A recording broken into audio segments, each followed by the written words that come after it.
Hi guys, आप सभी का हमारे यूट्यूब चैनल मेडिकल क्लासेज में स्वागत है। तो इससे पहले की वीडियो में हमने देखा था फार्माकोलॉजी के फर्स्ट यूनिट में फार्माकोलॉजी का डिफिनीशन, फार्माकोलॉजी का ब्रांच और सोर्स ऑफ ड्रग। हमने ये सारे पॉइंट्स देखे हैं। अब इसमें हम देखते हैं कि फार्माकोलॉजी के ब्रांच में फर्स्ट हमारा ब्रांच ये है फार्माकोकाइनेटिक्स। तो फर्स्ट फार्माकोकाइनेटिक्स के बारे में हम स्टडी करेंगे डिटेली कि फार्माकोकाइनेटिक होता क्या है, फार्माकोकाइनेटिक में कौन कौन से पॉइंट आते हैं, सब हम जो है डिटेली फार्माकोकाइनेटिक्स में हम देखेंगे।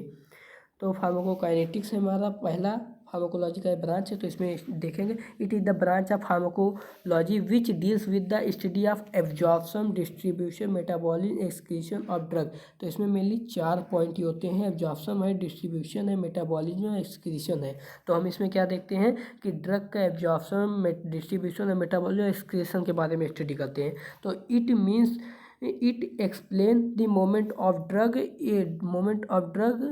To the body, within the body and out of the body. तो इसका कहने का मतलब होता है कि ये फार्माकोकाइनेटिक एक्सप्लेन करता है कि ड्रग के मोमेंट को बॉडी के अंदर और बॉडी के बाहर ये एक्सप्लेन करता है। फिर a drug should be present in adequate concentration at this site in order to produce a specific response. तो कोई भी ड्रग रहता है उसका कोई एक सर्टेन एक्शन होता है, एक सर्टेन रिस्पॉन्स या सर्टेन एक्शन होता है। तो जहाँ पर वो प्रोड्यूस करता है, जिस साइट पे वो प्रोड्यूस करता है उसका एक एडिक्वेट कंसंट्रेशन होना चाहिए, एक एडिक्वेट कंसंट्रेशन प्रेजेंट होना चाहिए, ये बता रहा है इसमें।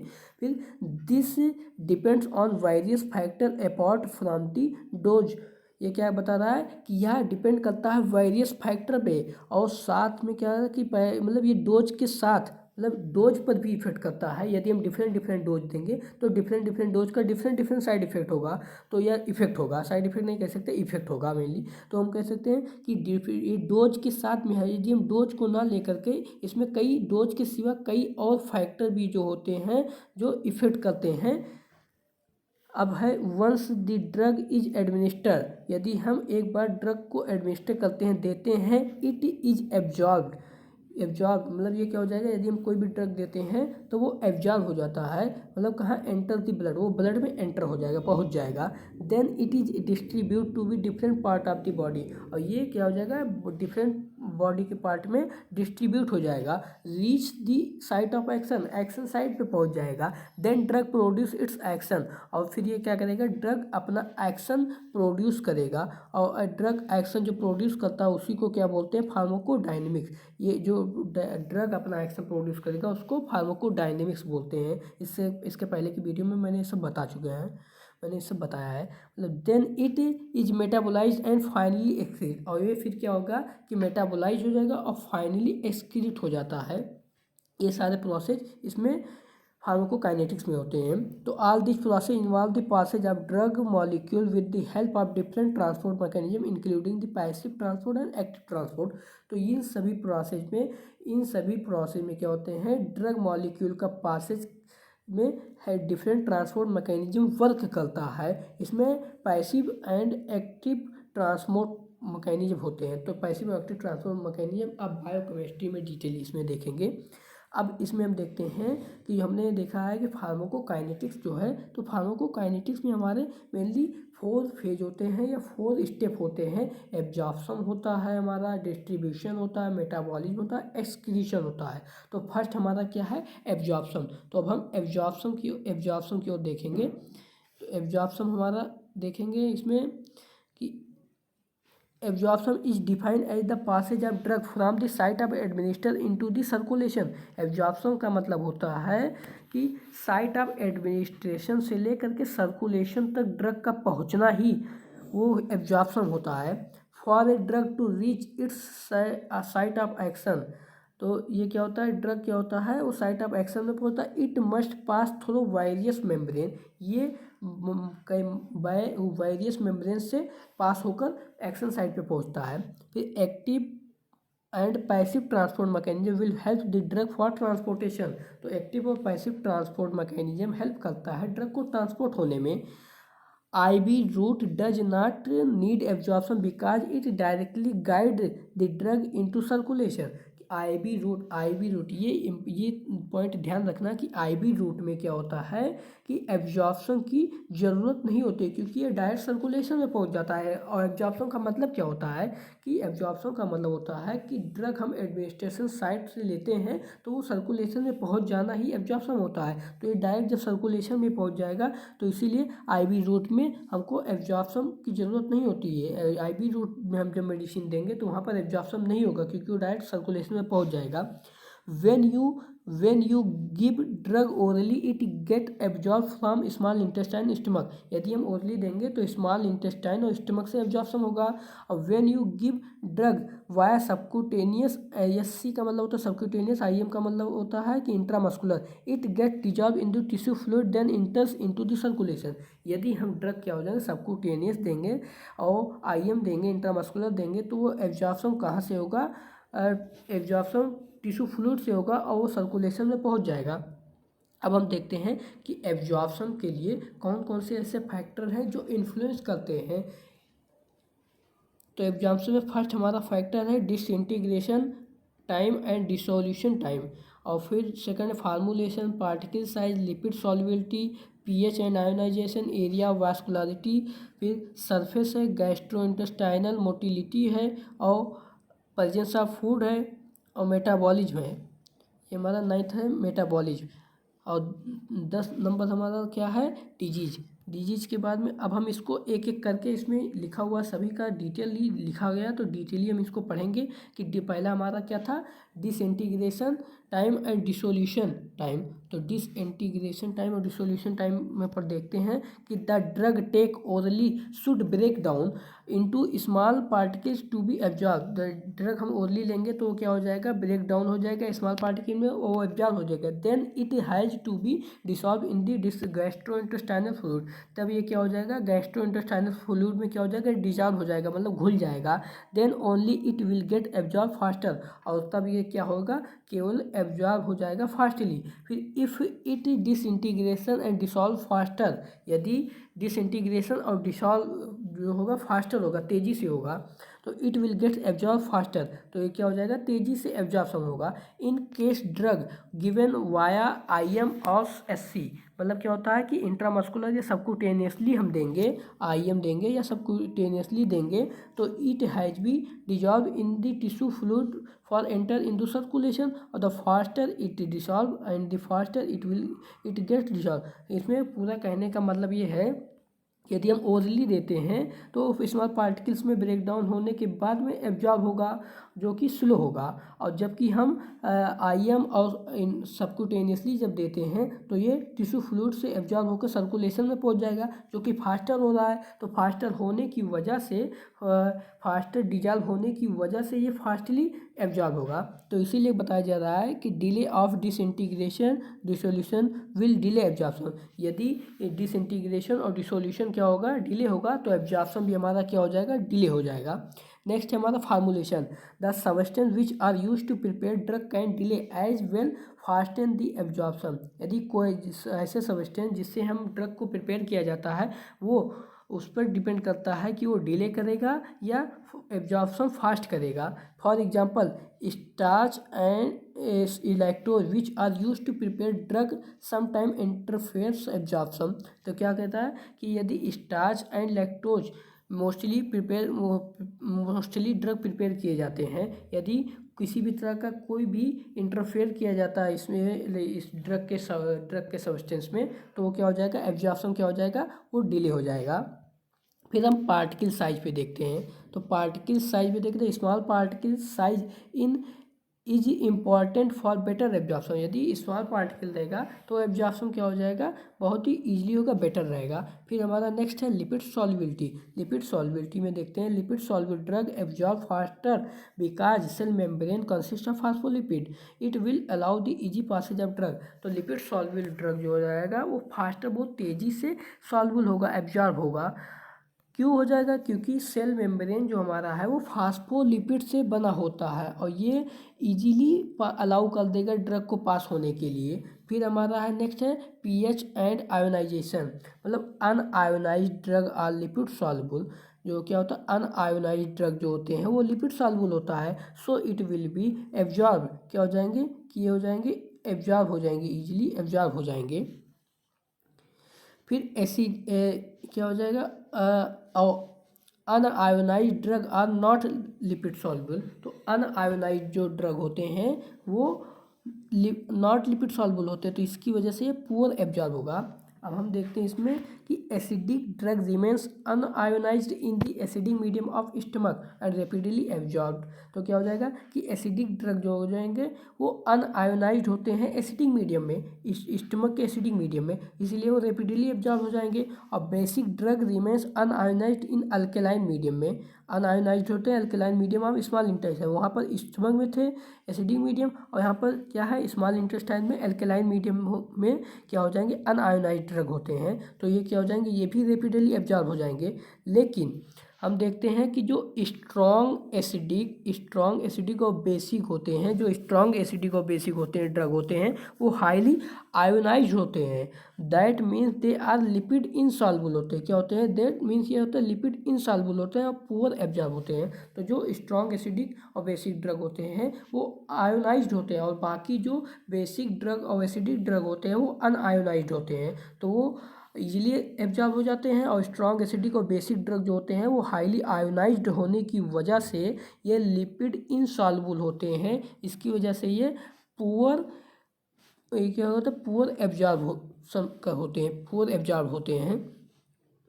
फिर area vascularity, small intestine having the large surface area and high vascularity which are highly suitable for absorption of drug. तो स्मॉल इंटेस्टाइन जो होते हैं लार्ज सरफेस एरिया रखते हैं, हाई वास्कुलारिटी रखते हैं, जिसकी वजह से ये एब्जॉर्प्शन हाईली होता है। फिर gastro intestinal motility, if in next हमारा गैस्ट्रो इंटेस्टाइनल मोटिलिटी। तो if intestinal motility is higher, मतलब एग्जांपल में डायरिया, जब डायरिया रहेगा तो गैस्ट्रो इंटेस्टाइनल मतलब स्टमक की जो हमारी मोटिलिटी रहती है वो क्या हो जाएंगे बहुत ही फास्ट रहते हैं, हाई रहते हैं, तो इसकी वजह से एब्जॉर्प्शन जो हो जाएगा वो कम हो जाएगा, रिड्यूस हो जाएगा। फिर प्रेजेंस ऑफ फूड मतलब food delay absorption in the most occasion, क्या हो जाएगा कि जो फूड रहेगा वो डिले कर देता है एब्जॉर्प्शन को। ड्रग में from complex with the food constituent such complex are poor absorb, क्या हो जाएंगे कि जो ड्रग होगा वो फूड कॉन्स्टिट्यूएंट के साथ में कॉम्प्लेक्स बना लेता है, ये कॉम्प्लेक्स जो होता है बहुत ही पुअर एब्जॉर्ब होता है, ये कॉम्प्लेक्स बहुत ही पुअर एब्जॉर्ब होता है। फिर क्या होता है मेटाबॉलिज्म में देखते हैं तो मेटाबॉलिज्म में हम देखते हैं कि सम ड्रग में गेट मेटाबॉलिज्म बिफोर एब्जॉर्प्शन। तो क्या होता है कि एब्जॉर्प्शन होने से पहले कुछ ड्रग क्या होते हैं मेटाबॉलिज्म हो जाते हैं, उसी को हम फर्स्ट पास मेटाबॉलिज्म कहते हैं। फर्स्ट पास मेटाबॉलिज्म ये अधिकतर क्वेश्चन आता भी रहता है और ये इंपॉर्टेंट भी है। तो फर्स्ट पास मेटाबॉलिज्म का मतलब ये होता है कि एब्जॉर्प्शन होने से पहले उस ड्रग का क्या हो जाए मेटाबॉलिज्म हो जाए, तो वो होता है फर्स्ट पास मेटाबॉलिज्म। ये भी इफेक्ट करता है, इट विल अफेक्ट एब्जॉर्प्शन, ये एब्जॉर्प्शन को इफेक्ट कर देगा। फिर कोई डिजीज रहेगा तो डिजीज क्या होगा, disease of the gut like mall absorption result reduce absorption of drug. तो कोई भी डिजीज रहेगा स्मॉल इंटेस्टाइन में या इंटेस्टाइन में, तो जैसे कि माल एब्जॉर्प्शन, तो इसका रिजल्ट क्या हो जाएगा कि ड्रग क्या हो जाएगा, ड्रग रिड्यूस एब्जॉर्ब, ड्रग बहुत ही कम एब्जॉर्ब होगा। अब हम देखे हैं इसमें हम देख चुके हैं कि हमारा एब्जॉर्प्शन हमारा पूरा कंप्लीट हो गया। एब्जॉर्प्शन का डिटेल देखे, एब्जॉर्प्शन डिफिनीशन देखे, एब्जॉर्प्शन में फैक्टर देख लिए कि कौन कौन से फैक्टर है, 10 फैक्टर को हमने एक्सप्लेन भी कर दिया। अब दूसरा पॉइंट है हमारा एब्जॉर्प्शन के बाद में, एब्जॉर्प्शन मेरा फर्स्ट था फार्माकोकाइनेटिक्स में, दूसरा पॉइंट हमारा डिस्ट्रीब्यूशन है। तो अब हम देखते हैं डिस्ट्रीब्यूशन क्या है। तो डिस्ट्रीब्यूशन में हम देखते हैं after absorption drug will reach in the circulation. Absorption में क्या हुआ था कि एब्जॉर्प्शन में ड्रग हमारा कहाँ पहुँचता है, सर्कुलेशन में। तो एब्जॉर्प्शन होने के बाद में ड्रग हमारा कहाँ पहुँच जाएगा, सर्कुलेशन में। तो after a drug reach in the circulation, drug हमारा सर्कुलेशन में पहुँच जाएगा। इट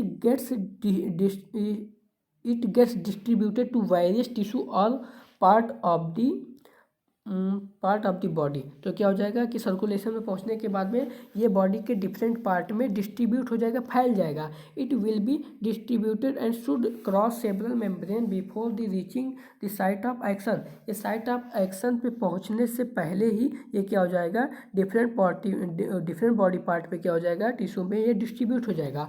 इसमें लाइक एब्जॉर्प्शन, जैसे कि एब्जॉर्प्शन हम यहाँ देखते हैं, जैसे कि एब्जॉर्प्शन।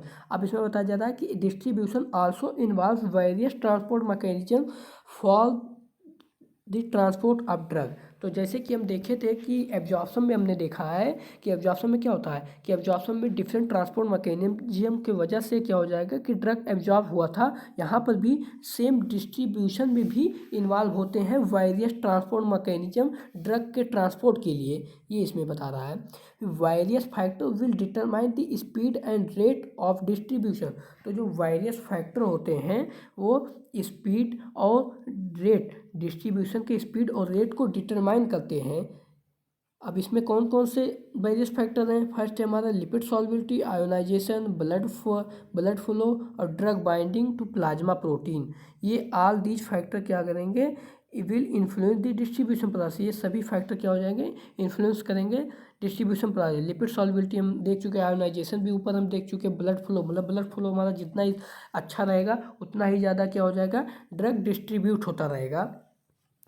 फिर drug binding to plasma protein. तो ड्रग बाइंडिंग प्लाज्मा प्रोटीन में हम ये देखते हैं, नीचे लिखा हुआ है कि on reaching circulation many drug will bind to plasma protein like albumin and globulin. तो क्या हो जाएगा कि एल्बुमिन और ग्लोबुलिन में बाइंड करने के बाद में क्या हो जाएगा, the free and unbound fraction of drug after binding will be readily या rapidly available for the action. तो ये क्या हो जाएंगे कि सर्कुलेशन में ड्रग पहुंचने के बाद में प्लाज्मा प्रोटीन से बाइंड होते हैं, एल्बुमिन और ग्लोबुलिन से बाइंड हो जाते हैं। तो बाइंड होने के बाद में फ्रीली और अनबाउंडेड ड्रग होते हैं जो क्या करते हैं कि रेडली एक्शन प्रोड्यूस करते हैं। Protein bound drug will serve as a reservoir of the drug. के प्रोटीन बाउंड ड्रग जो होते हैं वो रिजर्वायर की तरह वर्क करते हैं या सर्व करते हैं। Certain drug will bind be to certain tissue and muscle. Certain drug जो होते हैं वो सर्टेन टिश्यू और मसल से